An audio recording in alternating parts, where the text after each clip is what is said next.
Ton réveil sonne.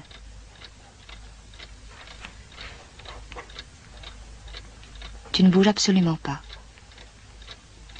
Tu restes dans ton lit. Tu refermes les yeux. Ce n'est pas un geste prémédité. Ce n'est pas un geste d'ailleurs, mais une absence de geste. Un geste que tu ne fais pas. Des gestes que tu évites de faire. Tu t'es couché tôt. Ton sommeil a été paisible. Tu avais remonté ton réveil. Tu l'as entendu sonner. Tu as attendu qu'il sonne pendant plusieurs minutes au moins, déjà réveillé par la chaleur, ou par la lumière, ou par l'attente. Tu ne bouges pas, tu ne bougeras pas. Un autre, un sosie, un double fantomatique et méticuleux fait peut-être à ta place, un à un, les gestes que tu ne fais plus. Il se lève, se lave, se rase, se vêt, s'en va. Tu le laisses bondir dans les escaliers, courir dans la rue, attraper l'autobus au vol, arriver à l'heure dite aux portes de la salle d'examen. Tu te lèves trop tard. Tu ne diras pas sur 4, 8 ou 12 feuillets ce que tu sais, ce que tu penses, ce que tu sais qu'il faut penser sur l'aliénation, sur les ouvriers, sur la modernité, sur les loisirs, sur l'école blanc ou sur l'automation, sur la connaissance d'autrui, sur Marx, rival de Tocqueville, sur Weber, ennemi de Lukács. De toute façon, tu n'aurais rien dit car tu ne sais pas grand-chose, et tu ne penses rien. Ta place reste vide. Tu ne finiras pas ta licence, tu ne commenceras jamais de diplôme.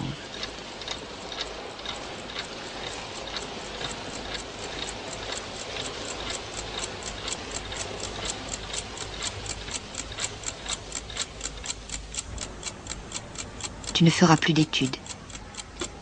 Tu prépares, comme chaque jour, un bol de Nescafé. Tu y ajoutes, comme chaque jour, quelques gouttes de lait concentré sucré. Tu ne te laves pas. Tu t'habilles à peine. Dans une bassine de matière plastique rose, tu mets à tremper 3 paires de chaussettes.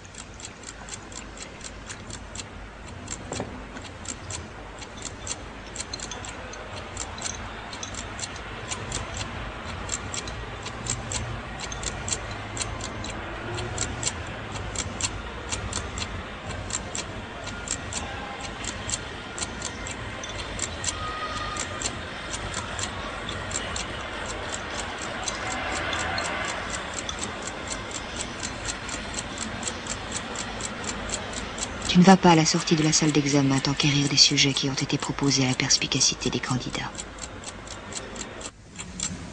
Tu ne vas pas au café où la coutume aurait voulu que tu ailles, comme chaque jour, retrouver tes amis. L'un d'eux, le lendemain matin, va gravir les 6 étages qui mènent à ta chambre. Tu le laisseras frapper à ta porte, attendre, frapper encore, un peu plus fort, attendre encore, frapper faiblement, t'appeler à voix basse, hésiter, redescendre.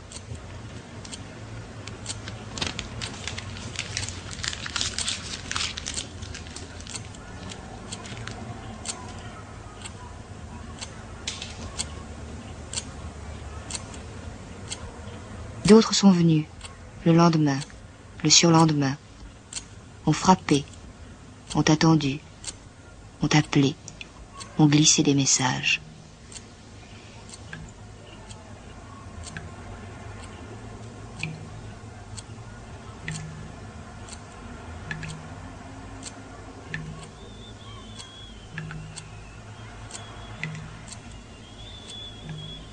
Tu restes étendu sur ta banquette étroite, les bras derrière la nuque, les genoux hauts. Tu n'as envie de voir personne, ni de parler, ni de penser, ni de sortir, ni de bouger.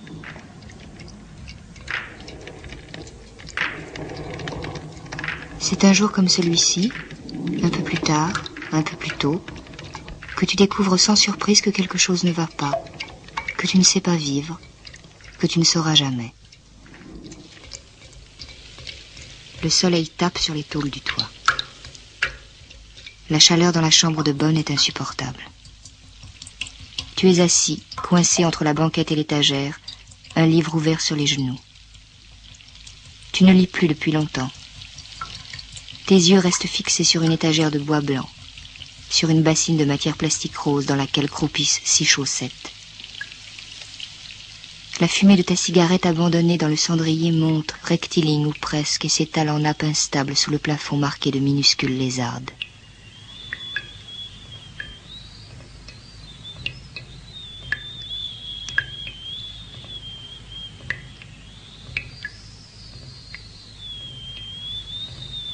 Quelque chose s'est cassé. Tu ne te sens plus soutenu. Quelque chose qui t'a jusqu'alors réconforté, t'a tenu chaud au cœur, le sentiment de ton existence, l'impression d'adhérer, de baigner dans le monde, se met à te faire défaut. Ton passé, ton présent, ton avenir se confondent. Ce sont la seule lourdeur de tes membres, ta migraine insidieuse, l'amertume et la tiédeur du Nescafé, ce boyau en soupente qui te sert de chambre, ce galetas long de 2,92 m, large d'1,73 m, soit un tout petit peu plus de 5 mètres carrés, cette mansarde d'où tu n'as plus bougé depuis plusieurs heures, depuis plusieurs jours.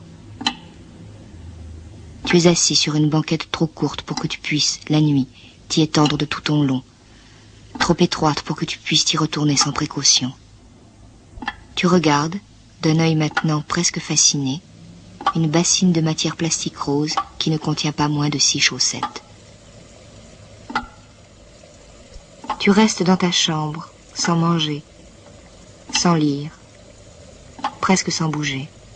Tu regardes la bassine, l'étagère, tes genoux, ton regard dans le miroir fêlé, le bol, l'interrupteur. Tu écoutes les bruits de la rue, la goutte d'eau au robinet du palier, les bruits de ton voisin, ses raclements de gorge, ses quintes de toux, le sifflement de sa bouilloire. Tu suis sur le plafond la ligne sinueuse d'une mince fissure, l'itinéraire inutile d'une mouche, la progression presque repérable des ombres.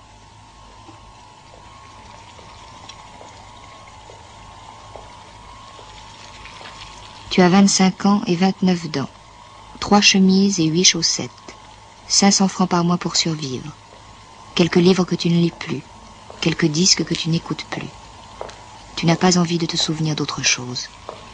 Tu es assis et tu ne veux qu'attendre, attendre seulement jusqu'à ce qu'il n'y ait plus rien à attendre. Tu ne revois pas tes amis, tu n'ouvres pas ta porte, tu ne descends pas chercher ton courrier, tu ne rends pas les livres que tu as empruntés à la bibliothèque de l'Institut pédagogique. Tu n'écris pas à tes parents. Tu ne sors qu'à la nuit tombée comme les rats, les chats et les monstres. Tu traînes dans les rues. Tu te glisses dans les petits cinémas crasseux des grands boulevards.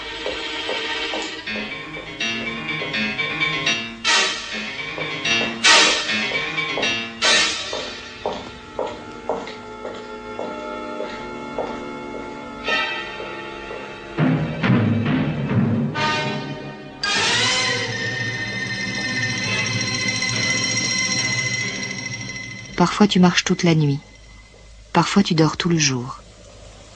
Tu es un oisif, un somnambule, une huître. Tu te sens peu fait pour vivre, pour agir, pour façonner. Tu ne veux que durer, tu ne veux que l'attente et l'oubli.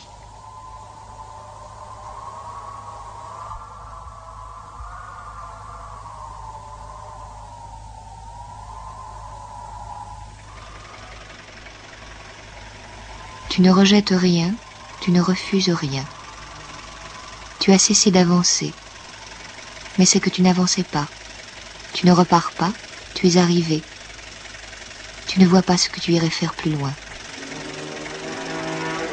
Il a suffi, il a presque suffi, un jour de mai où il faisait trop chaud, de l'inopportune conjonction d'un texte dont tu avais perdu le fil, d'un bol de Nescafé au goût soudain trop amer, et d'une bassine de matière plastique rose remplie d'une eau noirâtre où flottaient 6 chaussettes, pour que quelque chose se casse, s'altère, se défasse, et qu'apparaisse au grand jour cette vérité décevante triste et ridicule comme un bonnet d'âne, tu n'as pas envie de poursuivre.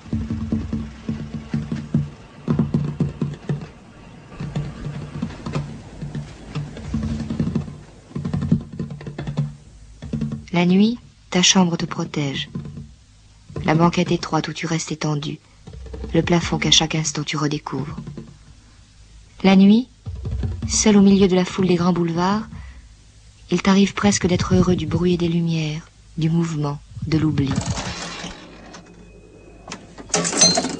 Tu suis le flot qui va et vient de la République à la Madeleine, de la Madeleine à la République.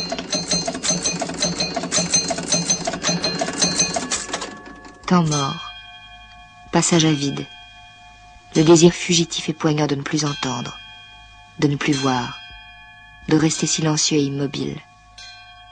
Les rêves insensés de solitude, amnésique errant au pays des aveugles, rues larges et vides, lumière froide, visages muets sur lesquels glisserait ton regard.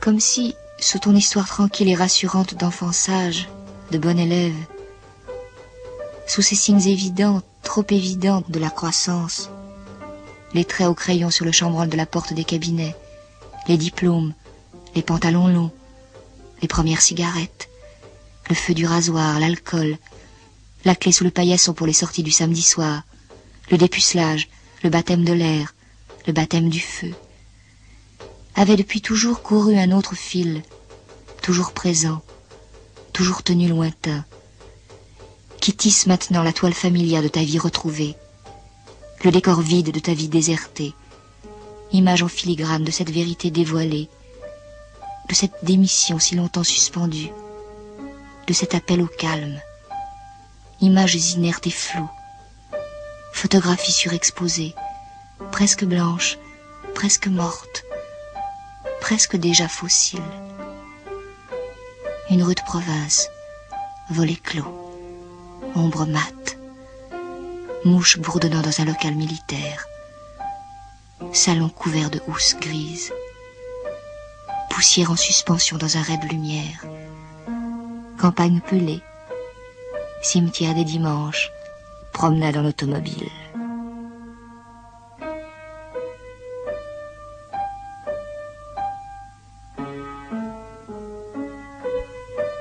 Homme assis sur une banquette étroite un jeudi après-midi, un livre ouvert sur les genoux, regard absent.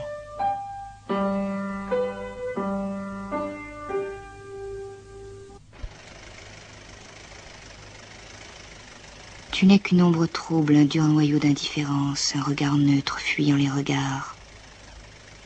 Lèvres muettes, yeux éteints, tu sauras désormais repérer dans les flaques, dans les vitres, sur les carrosseries luisantes des automobiles, les reflets fugitifs de ta vie ralentie.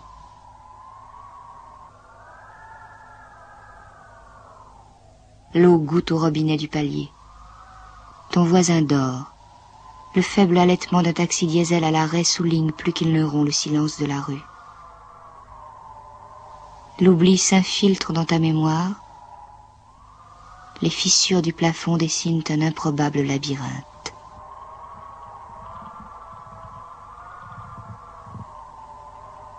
Il y eut ces journées creuses, la chaleur dans ta chambre, comme dans une chaudière, comme dans une fournaise, et les 6 chaussettes, requins mous, baleines endormies dans la cuvette de matière plastique rose. Ce réveil qui n'a pas sonné, qui ne sonne pas, qui ne sonnera pas à l'heure de ton réveil. Tu t'étends, tu te laisses glisser, tu plonges dans le sommeil.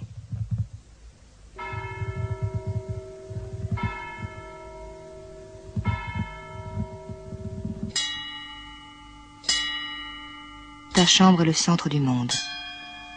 Cet antre, ce galetas en soupente qui garde à jamais ton odeur, ce lit où tu te glisses seul, cette étagère, ce linoléum, ce plafond dont tu as compté 100 000 fois les fissures, les écailles, les taches, les reliefs, ce lavabo si petit qu'il ressemble à un meuble de poupée, cette bassine, cette fenêtre, ce papier dont tu connais chaque fleur, ces journaux que tu as lus et relus, que tu liras et reliras encore, cette glace fêlée qui n'a jamais réfléchi que ton visage morcelé en 3 portions de surfaces inégales, ces livres rangés. Ici commence et finit ton royaume qu'entourent en cercle concentrique les bruits toujours présents qui te relient seul au monde. La goutte d'eau qui perle au robinet du poste d'eau sur le palier, les bruits de ton voisin, ses raclements de gorge, ses quintes de toux, le murmure incessant de la ville.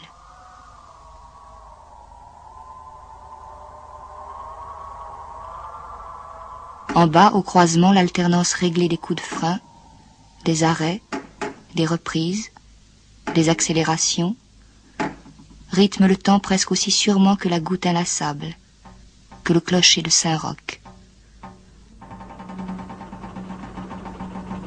Ton réveil, depuis longtemps, marque 5h15. Dans le silence de ta chambre, le temps ne pénètre plus. Il est alentour, bain permanent, obsédant, faussé, un peu suspect. Le temps passe, mais tu ne sais jamais l'heure. Il est 10h, ou peut-être 11. Il est tard, il est tôt, le jour naît, la nuit tombe. Les bruits ne cessent jamais tout à fait. Le temps ne s'arrête jamais totalement, même s'il n'est plus qu'une minuscule brèche dans le mur du silence. Murmure ralenti, oublié du goutte à goutte, presque confondu avec les battements de ton cœur.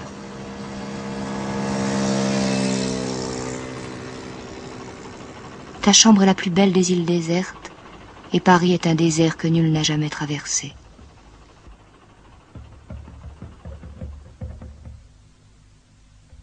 Tu n'as besoin de rien d'autre que de ce calme, que de ce silence, que de cette torpeur, que seuls les soulèvements de ta cage thoracique témoignent encore de ta patiente survie.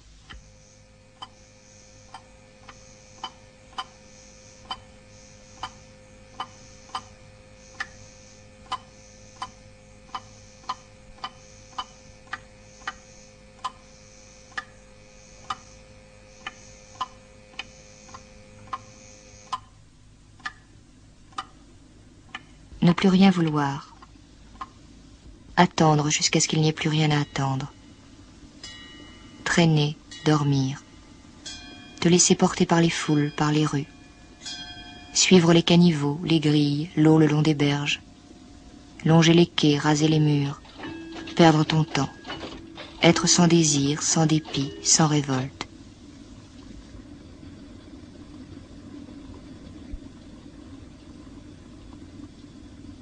Ce sera devant toi au fil du temps une vie immobile, sans aspérité, sans déséquilibre. Jour après jour, saison après saison, quelque chose va commencer qui n'aura jamais de fin, ta vie végétale, ta vie annulée.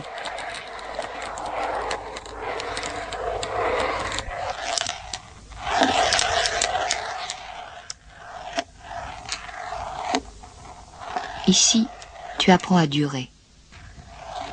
Parfois maître du temps, maître du monde, petite araignée attentive au centre de ta toile, tu règnes sur Paris. Tu gouvernes le nord par l'avenue de l'Opéra, le sud par les guichets du Louvre, l'est et l'ouest par la rue Saint-Honoré.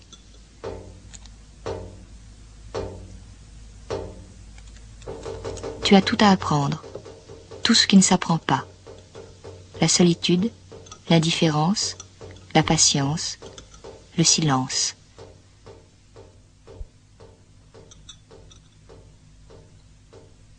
Tu es seul, et parce que tu es seul, tu ne dois plus regarder l'heure.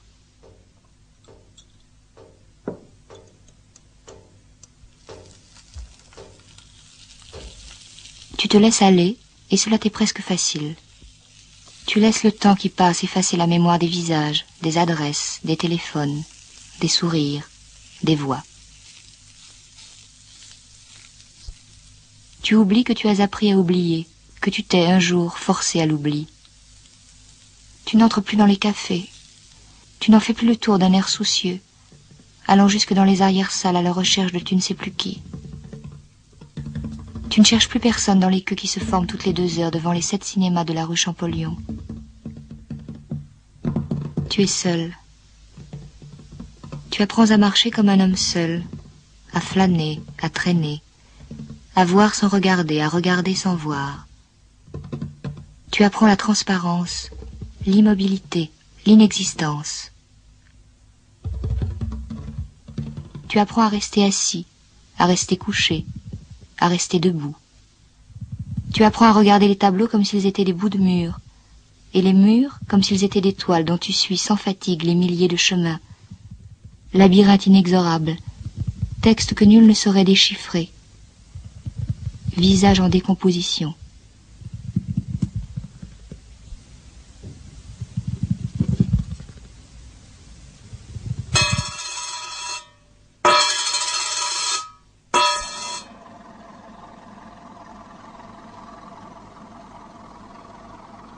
Tu t'enfonces dans l'île Saint-Louis.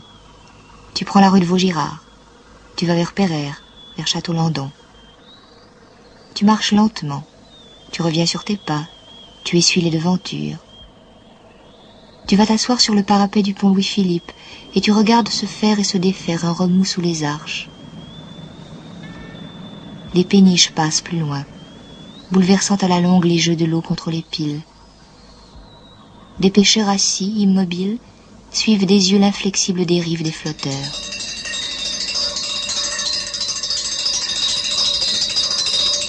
Tu longes les petits squares dépassés par les enfants qui courent en laissant glisser sur les grilles une règle de fer.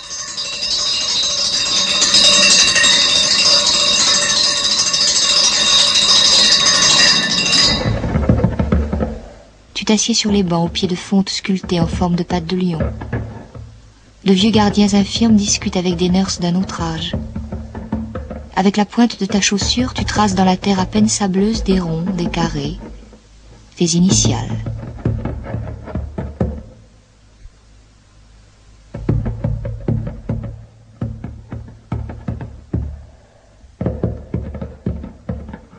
Tu tournes en rond près de l'entrée des catacombes. Tu vas te planter sous la tour Eiffel. Tu montes au sommet des monuments. Tu traverses tous les ponts, tu longes toutes les berges, tu visites tous les musées, le palais de la découverte, l'aquarium du Trocadéro. Tu vas voir les roses de Bagatelle, Montmartre le soir, les Halles au petit jour, la gare Saint-Lazare à l'heure de la sortie des bureaux, la Concorde à midi le 15 août.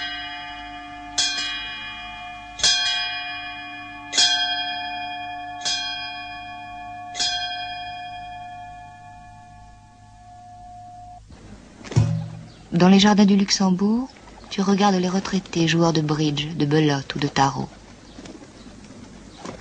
Sur un banc, non loin de toi, un vieillard momifié, immobile, les pieds joints, le menton appuyé sur le pommeau de sa canne qu'il agrippe à 2 mains, regarde devant lui dans le vide, pendant des heures. Tu l'admires. Tu cherches son secret, sa faiblesse. Mais il semble inattaquable. Il ne bave même pas. Il ne remue pas les lèvres. Il scie à peine. Le soleil tourne autour de lui. Peut-être sa seule vigilance consiste-t-elle à suivre son ombre. Il doit avoir des repères depuis longtemps tracés. Sa folie, s'il est fou, est peut-être de se prendre pour un cadran solaire. Tu voudrais lui ressembler, mais sans doute est-ce l'un des effets de ton extrême jeunesse dans ta vocation de vieillard. Tu t'énerves trop vite. Malgré toi, ton pied remue sur le sable. Tes yeux errent. Tes doigts se croisent et se décroisent sans cesse. Tu marches encore, au hasard. Tu te perds, tu tournes en rond. Tu te fixes parfois des buts dérisoires. Daumesnil, Clignancourt, le boulevard Gouvion-Saint-Cyr, le musée postal.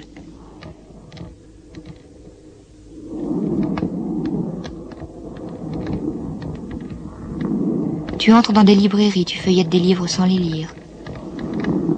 Tu vas à la poste de la rue des Pyramides. Tu touches ta bourse d'étudiant. Tu entres dans des galeries de tableaux, t'arrêtant devant chaque toile, penchant la tête à droite, clignant de l'œil, t'approchant, te reculant pour mieux voir. Tu signes en sortant d'un grand paraphile lisible qu'accompagne une fausse adresse. Tu t'assieds au fond d'un café. Tu lis Le Monde ligne à ligne, systématiquement. C'est un excellent exercice. Les prévisions météorologiques, les pages économiques, gastronomiques, scientifiques, aéronautique, touristique, pédagogique, littéraire, aéronautique, touristique, pédagogique, littéraire. Tu lis Le Monde ligne à ligne, systématiquement. Les prévisions météorologiques, c'est un excellent exercice. Les prévisions météorologiques, les programmes radio, télévision, offre d'emploi, les programmes radio, département, le bulletin de l'étranger, offre d'emploi, le bulletin de l'appartement, cours de l'emploi, les naissances, la occasion, la polynésienne. 500 ou 1000 informations sont passées sous tes yeux scrupuleux et attentifs. Mais ta mémoire a pris soin de n'en retenir aucune.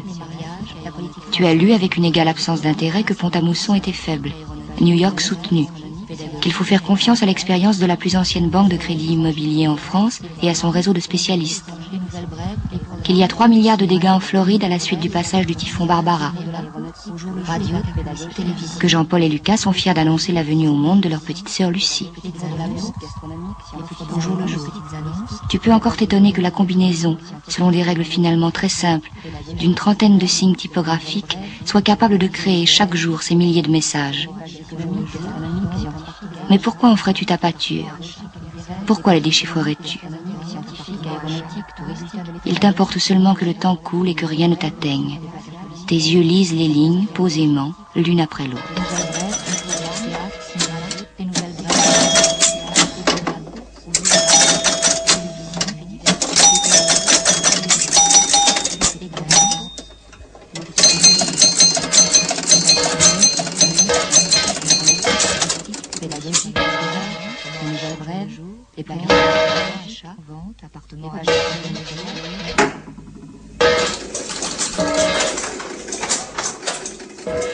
En face du monde, l'indifférent n'est ni ignorant ni hostile.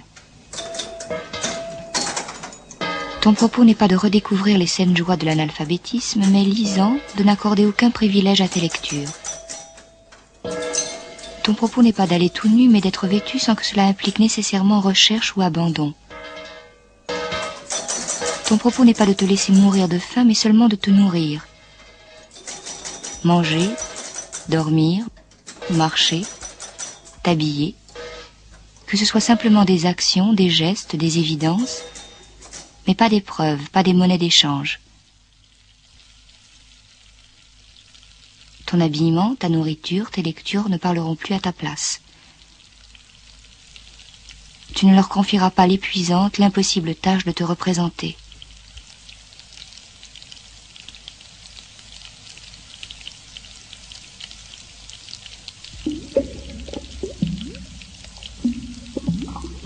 Tu mets ta chemise et ta veste, tu lis le journal, tu joues au billard électrique, tu absorbes 1 ou 2 fois par jour, rarement plus, une ration assez strictement calculable de protides et de glucides, sous forme d'un morceau de viande de bœuf grillé, de lamelles de pommes de terre saisies dans de l'huile bouillante, d'un verre de vin rouge. Il s'agit d'un steak, mais certainement pas d'un tourne d'eau. De frites que personne ne sacrerait pomme paille. D'un vin dont nul ne songerait à contrôler l'appellation. Mais ton estomac ne fait plus la différence, et ton palais non plus. Le langage a été plus résistant. Il t'a fallu quelque temps pour que la viande cesse d'être coriace, les frites huileuses, le vin acide, pour que ces adjectifs évocateurs de repas pour pauvres et de soupe populaire perdent petit à petit leur substance, et pour que la tristesse, la pauvreté, la pénurie, le besoin, la honte qui s'était inexorablement attachée à cette graisse devenue frite, à cette dureté devenue viande, à cette acidité faite vin, cesse de te marquer, cesse de peser sur toi. Nulle humiliation n'accompagne tes repas. Tu bois du vin rouge, tu manges un beefsteak et des frites.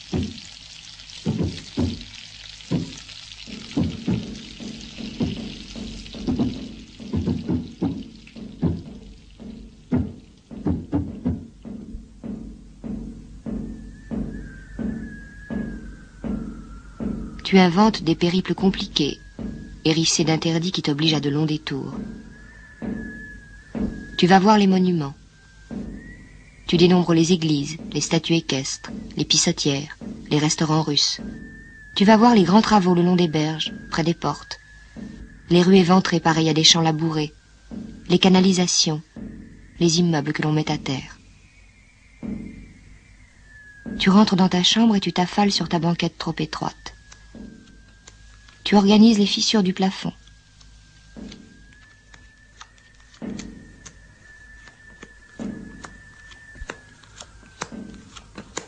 Souvent, tu joues aux cartes tout seul. Tu étales sur ta banquette 4 rangées de 13 cartes. Tu retires les 4 as.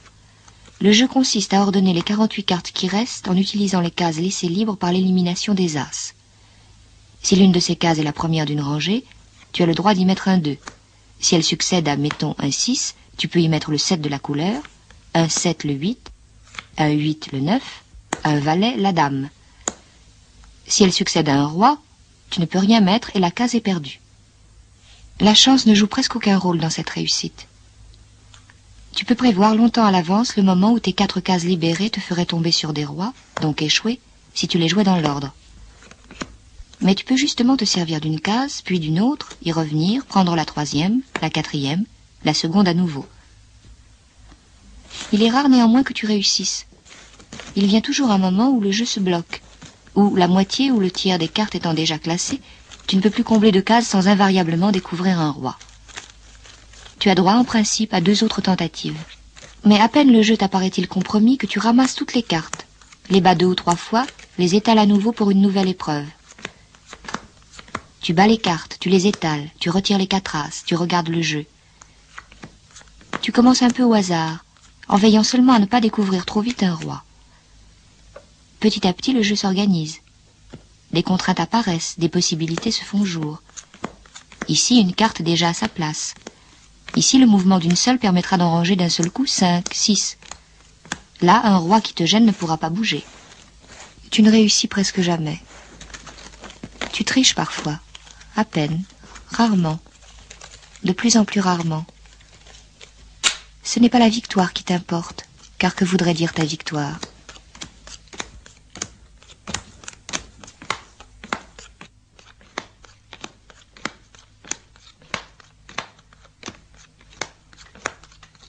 Mais tu joues de plus en plus souvent, de plus en plus longtemps. Parfois toute l'après-midi, ou bien dès ton lever, ou bien jusqu'au matin. Il y a dans ce jeu quelque chose qui te fascine. Plus encore peut-être que les jeux de l'eau près des ponts, que les labyrinthes des plafonds, que les brindilles à peine opaques qui dérivent lentement à la surface de ta cornée. Selon leur place, selon l'instant, chaque carte acquiert une densité presque émouvante.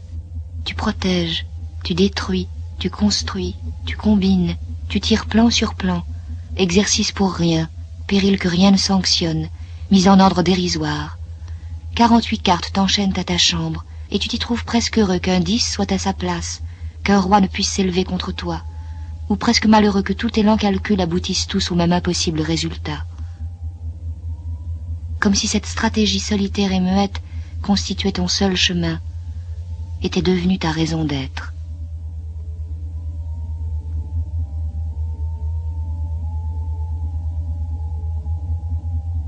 Il fait nuit. Tu fermes les yeux, tu les ouvres. Des formes virales, microbiennes, à l'intérieur de ton œil ou à la surface de ta cornée, dérivent lentement de haut en bas, disparaissent, reviennent soudain au centre, à peine changées, disques ou bulles, brindilles, filaments tordus dont l'assemblage dessine comme un animal à peine fabuleux. Tu perds leurs traces, tu les retrouves, tu te frottes les yeux, et les filaments explosent, se multiplient. Du temps passe, tu sommeilles. Tu poses le livre ouvert à côté de toi, sur la banquette. Tout est vague, bourdonnant. Ta respiration est étonnamment régulière.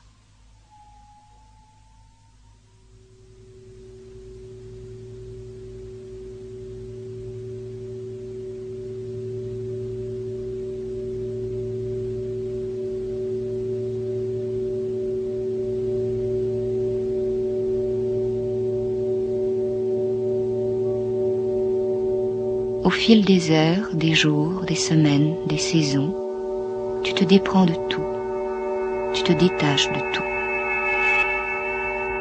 Tu découvres, avec presque parfois une sorte d'ivresse, que tu es libre, que rien ne te pèse, ne te plaît ni ne te déplaît.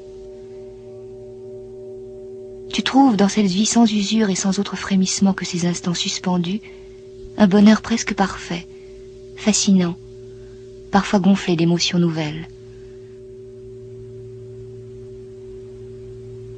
Tu vis dans une bienheureuse parenthèse, dans un vide plein de promesses et dont tu n'attends rien. Tu es invisible, limpide, transparent. Tu n'existes plus. Suite des heures, suite des jours, le passage des saisons, l'écoulement du temps. Tu survis, sans gaieté et sans tristesse, sans avenir et sans passé. Comme ça, simplement, évidemment. Comme une goutte d'eau qui perle au robinet d'un poste d'eau sur un palier. Comme 6 chaussettes trempées dans une bassine de matière plastique rose. Comme une mouche ou comme une huître. Comme un arbre. Comme un rat.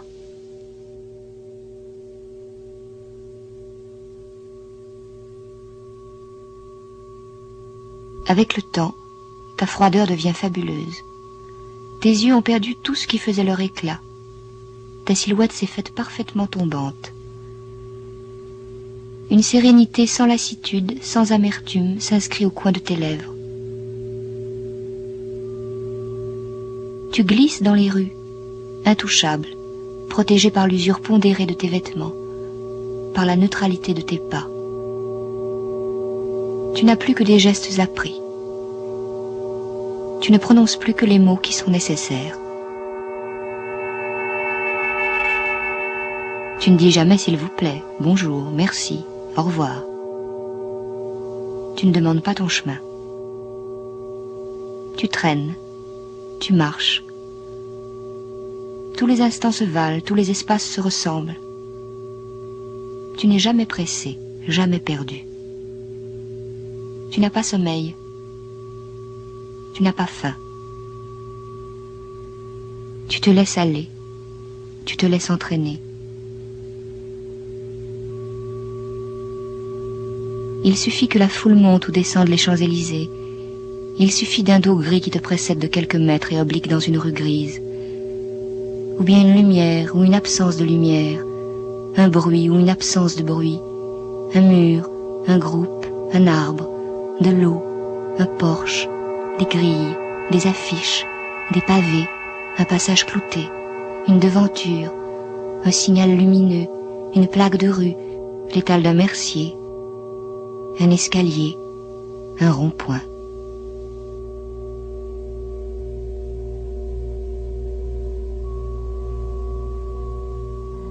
Tu marches ou tu ne marches pas. Tu dors ou tu ne dors pas. Tu achètes le monde ou tu ne l'achètes pas. Tu manges ou tu ne manges pas. Tu t'assieds, tu t'étends, tu restes debout. Tu te glisses dans les salles obscures.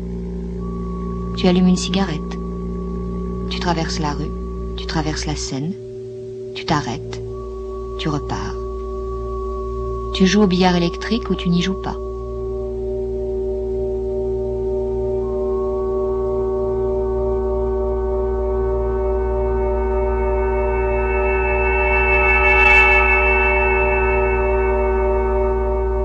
L'indifférence n'a ni commencement ni fin. C'est un état immuable que rien ne saurait ébranler. Tu n'as plus que des réflexes élémentaires. Tu ne traverses pas quand le feu est au rouge. Tu t'abrites du vent pour allumer ta cigarette. Tu te couvres davantage les matins d'hiver. Tu changes de polo, de chaussettes, de caleçons et de tricot de corps environ une fois par semaine.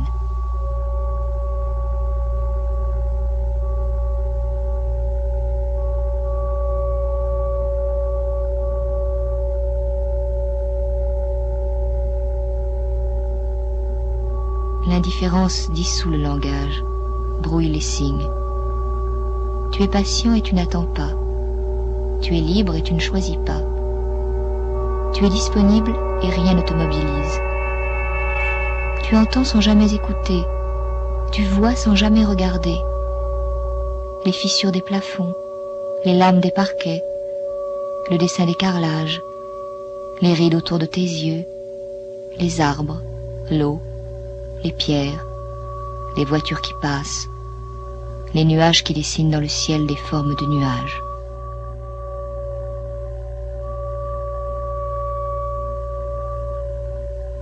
Maintenant, tu vis dans l'inépuisable. Chaque journée est faite de silence et de bruit, de lumière et de noir, d'épaisseur, d'attente, de frissons. Tu glisses, tu te laisses couler, chercher le vide, le fuir, marcher, t'arrêter, t'asseoir, t'attabler, t'accouder, t'étendre.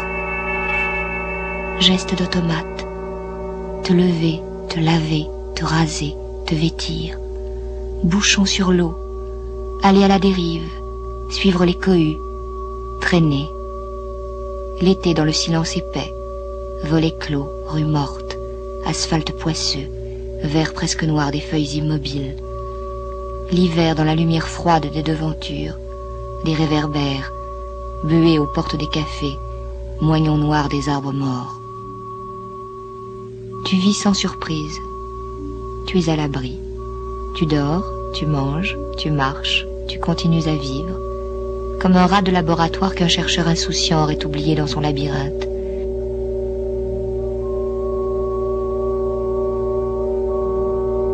Nulle hiérarchie, nulle préférence. Ton indifférence est étale. Homme gris pour qui le gris n'évoque aucune grisaille. Non pas insensible, mais neutre. L'eau t'attire, comme la pierre. L'obscurité comme la lumière. Le chaud comme le froid. Seule existe ta marche et ton regard qui se pose et glisse, ignorant le beau, le laid, le familier, le surprenant, ne retenant jamais que des combinaisons de formes et de lumière qui se font et se défont sans cesse, partout, dans ton œil, au plafond, à tes pieds, dans le ciel, dans ton miroir fêlé, dans l'eau, dans la pierre, dans les foules, places, avenues, squares et boulevards, arbres et grilles, hommes et femmes, enfants et chiens, attentes, cohues, véhicules et vitrines, bâtiments, façades, colonnes, chapiteaux, trottoirs, caniveaux, pavés de grès luisants sous la pluie fine, silence, clameur, foule d'égards, des magasins, des boulevards, rues noires de monde, quais noirs de monde, rues désertes des dimanches d'août, matin, soir, nuit, aubes et crépuscules. Maintenant tu es le maître anonyme du monde, celui sur qui l'histoire n'a plus de prise, celui qui ne sent plus la pluie tomber, qui ne voit plus la nuit venir. Tu ne connais que ta propre évidence, celle de ta vie qui continue, de ta respiration, de ton pas. Tu vois les gens aller et venir, les foules et les choses se faire et se défaire. Tu vois, à la vitrine minuscule d'un mercier, une tringle à rideaux sur laquelle tes yeux soudain se fixent. Tu passes ton chemin. Tu es inaccessible, comme un arbre, comme une huître, comme un rat.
rats ne cherchent pas le sommeil pendant des heures.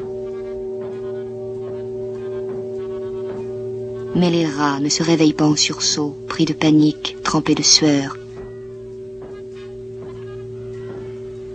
Mais les rats ne rêvent pas, et que peux-tu faire contre tes rêves? Mais les rats ne se rongent pas les ongles, et surtout pas méthodiquement pendant des heures entières, jusqu'à ce que l'extrémité de leurs griffes ne soit plus qu'une plaie diffuse. Tu arraches la corne jusqu'au milieu de l'ongle, meurtrissant les endroits où elle s'attache à la chair. Tu déchires les peaux mortes sur presque toute la longueur de la phalangette jusqu'à ce que le sang se mette à perler, jusqu'à ce que tes doigts te fassent si mal que pendant des heures, le moindre contact te soit à ce point insupportable que tu ne puisses plus rien saisir et doives tremper tes mains dans de l'eau bouillie. Mais les rats, que tu saches, ne jouent pas au billard électrique. Tu te colles contre les appareils pendant des heures, pendant des nuits, rageusement, fiévreusement. Tu ahannes, plaqué sur la machine, accompagnant de grands coups de rein les rebonds de la bille d'acier. Tu t'acharnes contre les ressorts, les lumières, les chiffres, les passages. Femme peinte dont l'œil s'allume, dont l'éventail s'abaisse. Tu ne peux lutter contre un tilt. Tu peux jouer ou ne pas jouer. Tu ne peux pas engager le dialogue. Tu ne peux lui faire dire ce qu'il ne saurait te dire. Tu as beau te serrer contre lui, halter contre lui, le tilt reste insensible à l'amitié que tu éprouves, à l'amour que tu recherches, au désir qui te déchire.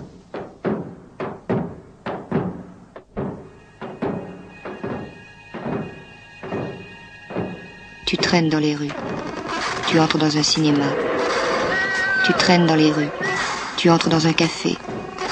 Tu traînes dans les rues, tu regardes les trains. Tu traînes dans les rues, tu entres dans un cinéma où tu vois un film qui ressemble à celui que tu viens de voir. Tu sors, tu traînes dans les rues trop éclairées. Tu remontes dans ta chambre, tu te déshabilles, tu te glisses dans les draps, tu éteins la lumière, tu fermes les yeux. C'est l'heure où des femmes de rêve trop vite dévêtues se pressent autour de toi. C'est l'heure où tu t'abrutis de livres 100 fois lus, où tu te tournes et te retournes 100 fois sans trouver le sommeil. C'est l'heure où, les yeux grands ouverts dans l'obscurité, ta main tâtonnant au pied de la banquette étroite à la recherche d'un cendrier, d'allumettes, d'une ultime cigarette, tu mesures calmement l'étendue de ton malheur.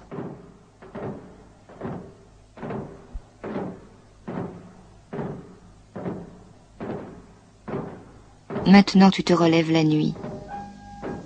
Tu traînes dans les rues. Tu vas te jucher sur les tabourets des bars et tu restes là pendant des heures, jusqu'à la fin, en face d'une bière ou d'un café noir ou d'un verre de vin rouge. Tu es seul et tu dérives.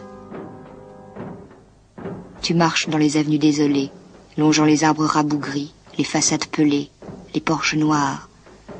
Tu vas dans la laideur inépuisable des Batignolles, de Pantin.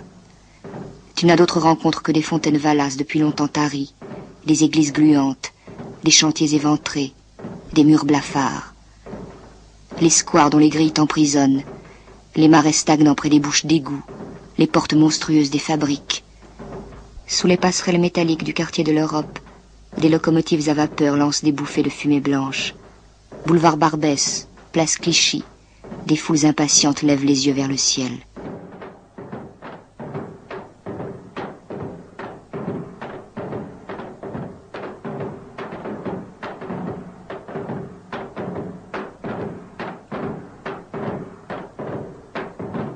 Le malheur n'a pas fondu sur toi. Il s'est insinué presque suavement. Il a minutieusement imprégné ta vie, tes gestes, tes heures, ta chambre. Il a pris possession des failles du plafond, des rides de ton visage dans le miroir fêlé, des cartes étalées. Il s'est coulé dans la goutte d'eau du robinet du poste d'eau. Il a résonné avec chaque quart d'heure au clocher de Saint-Roch. Le piège, c'était ce sentiment parfois presque exaltant. Cet orgueil, cette sorte d'ivresse. Tu croyais n'avoir besoin que de la ville, de ses pierres et de ses rues, des foules qui t'entraînaient, Besoin seulement d'une place avancée dans un cinéma de quartier. Besoin seulement de ta chambre, ton antre, ta cage, ton terrier.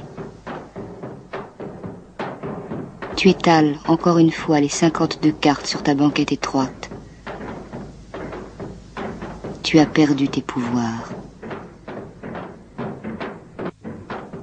Le piège, cette illusion dangereuse d'être infranchissable, de n'offrir aucune prise au monde, de glisser, intouchable, yeux ouverts regardant devant eux, percevant tout, ne retenant rien. Homme sans mémoire, sans frayeur. Mais il n'y a pas d'issue, pas de miracle, nulle vérité. Tu t'assieds, jambes ballantes, au-dessus de la scène. Tu rases les murs sales des rues noires. Tu retires les 4 as de tes 52 cartes étalées. Combien de fois tu refais les mêmes gestes mutilés, les mêmes trajets qui ne conduisent jamais nulle part. Tu n'as d'autre secours que tes refuges de 4 sous, ta patience imbécile, les 1001 détours qui chaque fois te ramènent à ton point de départ.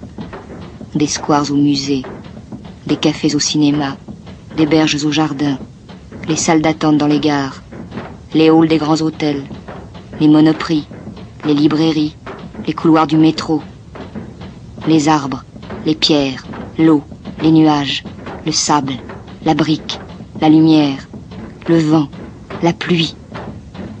Seul compte ta solitude. Quoi que tu fasses, où que tu ailles, tout ce que tu vois n'a pas d'importance. Tout ce que tu fais est vain. Tout ce que tu cherches est faux. Seule existe la solitude que tôt ou tard, chaque fois, tu retrouves en face de toi. Tu t'es arrêté de parler et seul le silence t'a répondu. Mais ces mots, ces milliers, ces millions de mots qui se sont arrêtés dans ta gorge, les mots sans suite, les cris de joie, les mots d'amour, les rires idiots, quand donc les retrouveras-tu ? Maintenant tu vis dans la terreur du silence. Mais n'es-tu pas le plus silencieux de tous ?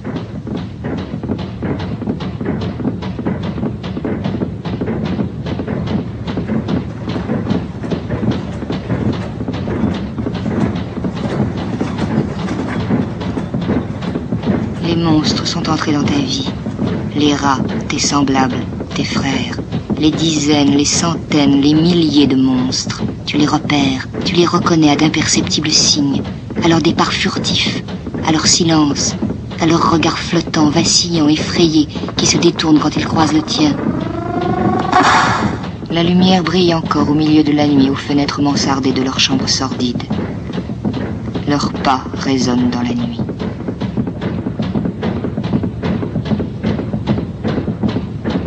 Mais ces visages sans âge, ces silhouettes frêles ou flasques, ces dos ronds, gris, tu les sais près de toi à chaque heure. Tu suis leur ombre, tu es leur ombre, tu hantes leurs repères, leurs réduits. Tu as les mêmes refuges, les mêmes asiles, les cinémas de quartier pleins de désinfectants, les squares, les musées, les cafés, les gares, les métros, les halles. Des espoirs assis comme toi sur les bancs, dessinant et effaçant sans cesse sur le sable poussiéreux le même cercle imparfait. Lecteurs de journaux trouvés dans les corbeilles à papier. Ils ont les mêmes périples que toi, aussi vains, aussi lents. Ils hésitent comme toi devant les plans aux stations de métro. Ils mangent leur pain au lait, assis au bord des berges. Bannis, parias, exclus. Ils marchent en frôlant les murs, tête baissée, épaules tombantes, mains crispées s'accrochant aux pierres des façades, gestes là de vaincus, de mordeurs de poussière. Tu les suis, tu les épies, tu les hais. Monstres tapis dans leur chambre de bonne. Monstres en chaussons qui traînent leurs pieds près des marchés. Monstres aux yeux glauques. Monstres aux gestes mécaniques. Monstres radotants. Tu les côtoies, tu les accompagnes. Tu te ferais un chemin parmi eux.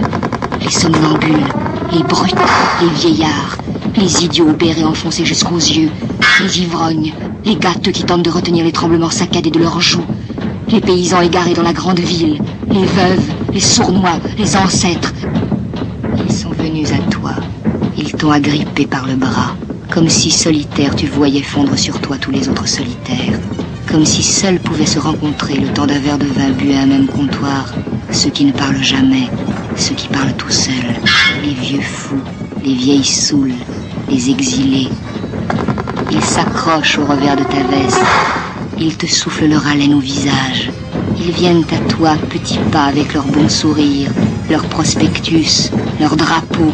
Les misérables combattants des grandes causes imbéciles, les chansonniers tristes qui quêtent pour leurs camarades, les orphelins battus qui vendent des napperons, les veuves décharnées qui protègent les animaux domestiques. Tous ceux qui t'accostent, te retiennent, te manipulent, te crachent au visage leur vérité mesquine, leurs questions éternelles, leurs bonnes œuvres, leur vrai chemin. Les hommes sandwich de la vraie foi qui sauvera le monde. Les teints véreux, les cols élimés, les bégayants qui te racontent leur vie, leurs prisons, leurs asiles, leurs faux voyages, leurs hôpitaux.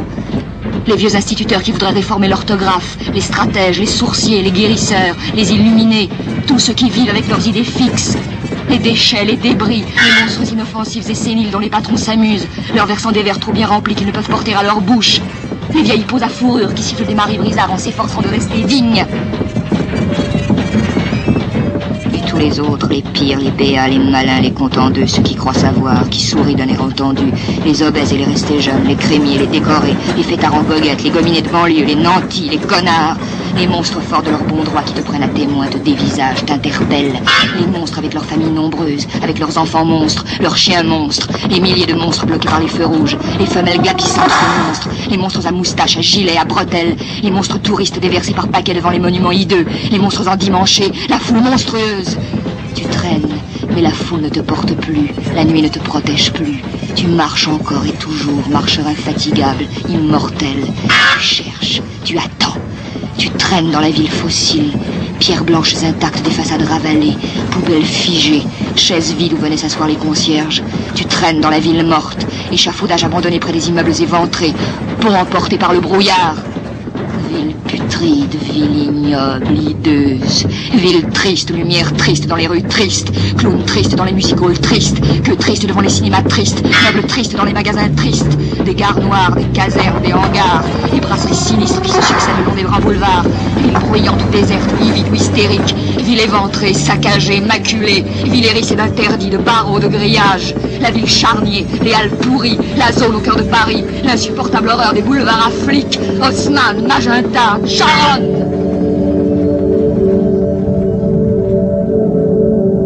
Comme un prisonnier, comme un fou dans sa cellule, comme un rat dans le dédale cherchant l'issue, tu parcours Paris en tous sens, comme un affamé, comme un messager porteur d'une lettre sans adresse.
Tu n'es pas mort et tu n'es pas plus sage.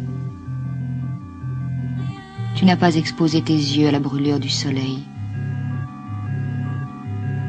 Les deux vieux acteurs de seconde zone ne sont pas venus te chercher, ne se sont pas collés à toi, formant avec toi un tel bloc qu'on aurait pu écraser l'un d'entre vous sans anéantir les deux autres. Les volcans miséricordieux ne se sont pas penchés sur toi.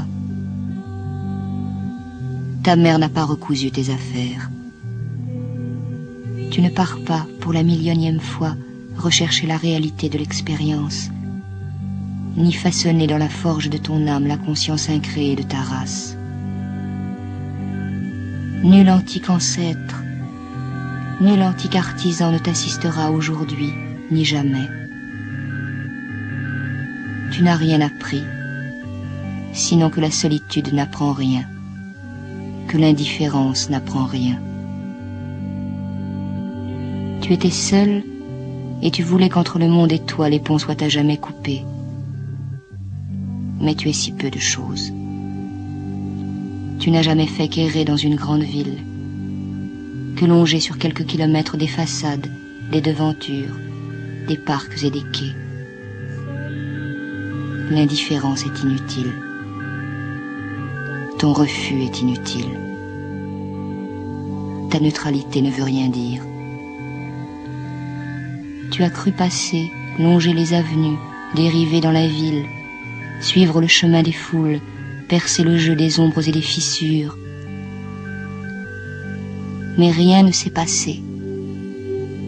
Nul miracle, nulle explosion. Chaque jour égrené n'a fait qu'éroder ta patience. Il aurait fallu que le temps s'arrête tout à fait. Mais nul n'est assez fort pour lutter contre le temps. Tu as pu tricher, gagner des miettes, des secondes. Mais les cloches de Saint-Roch, l'alternance des feux au croisement de la rue des Pyramides et de la rue Saint-Honoré, la chute prévisible de la goutte d'eau au robinet du poste d'eau sur le palier, n'ont jamais cessé de mesurer les heures, les minutes, les jours et les saisons. Longtemps tu as construit et détruit tes refuges, l'ordre ou l'inaction, la dérive ou le sommeil, les rondes de nuit, les instants neutres, la fuite des ombres et des lumières. Peut-être pourrais-tu longtemps encore continuer à te mentir, à t'abrutir, mais le jeu est fini. Le monde n'a pas bougé et tu n'as pas changé. L'indifférence ne t'a pas rendu différent. Tu n'es pas mort, tu n'es pas devenu fou. Nulle malédiction ne pèse sur tes épaules. Nulle épreuve ne t'attend. Nul corbeau n'en veut à tes globes oculaires. Nul vautour ne s'est vu infliger l'indigeste pinsomme de venir te boulotter le foie, matin, midi et soir. Nul ne te condamne et tu n'as pas commis de faute. Le temps qui veille à tout a donné la solution malgré toi. Le temps qui connaît la réponse a continué de couler. C'est un jour comme celui-ci, un peu plus tard, un peu plus tôt, que tout recommence, que tout commence, que tout continue. Cesse de parler comme un homme qui rêve. Regarde, regarde-les. Ils sont là des milliers et des milliers, sentinelles silencieuses, terriens immobiles plantés le long des quais, des berges, le long des trottoirs noyés de pluie de la place Clichy, en pleine rêverie océanique, attendant les embruns, le déferlement des marées, l'appel rauque des oiseaux de mer. Non, tu n'es plus le maître anonyme du monde, celui sur qui l'histoire n'avait pas de prise, celui qui ne sentait pas la pluie tomber, qui ne voyait pas la nuit venir. Tu n'es plus l'inaccessible, le limpide, le transparent. Tu as peur. Tu attends. Tu attends, place Clichy, que la pluie cesse de tomber.